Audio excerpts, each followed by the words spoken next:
Əziz tələbələr, fiqur ardıcıllığına aid test tapşırığının izahına baxırıq. Gördüyünüz kimi burada bizə 3 kvadrat verilib. Soldakı kvadrat yuxarıya doğru, sağdakı kvadrat isə aşağıya doğru hərəkət edir. Hal-hazırda ikinci veriləndə biz görürük ki, yuxarı və aşağı hərəkətlər var. Növbəti şəkildə yenə yuxarı və aşağı doğru hərəkət edib. Təbii ki, biz də öz növbəsində bu sol tərəfdə olan kvadratı bir addım yuxarı qaldırırıq, sağ tərəfdə olan kvadratı isə bir addım aşağı gətiririk və beləliklə D və Y variantlarının səhv olduğunu gördük. Çünki onlarda daha çox məsafə vermişdilər. Buna görə bunlar getdilər. Bundan sonra biz qayıdıb baxmalıyıq ki, həmin fiqurlar öz kvadrat içərisində necə fırlanır. Məsələn, birincidə baxırsınızmı? Burada ağ çevrə veriblər. Ağ çevrə öz fiqurunun yuxarı solundaydı. İkinci şəkildə də yuxarı soldadır. Üçüncü şəkildə də yuxarı soldadır. Deməli, ağ çevrə öz kvadratının içərisində hərəkət etmir.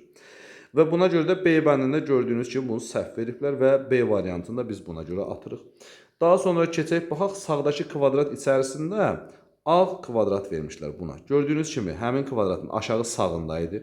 Daha sonra bu bir şəkildə aşağı sol tərəfinə keçirdiblər. Yəni balaca kiçik kvadrat böyük kvadrat içərisində saat əqrəb istiqamətində hərəkət edir. Yəni gördüyünüz kimi artıq yuxarı soldadır. Deməli növbəti şəkildə də fırlanıb hansı hissədə olmalıdır? Yuxarı sağ tərəfdə olmalıdır. Əgər yuxarı sağ tərəfdə olmalıdırsa, gördüyünüz kimi bunu C variantında bizə vermişdilər və düzgün cavabımız olur C variantı.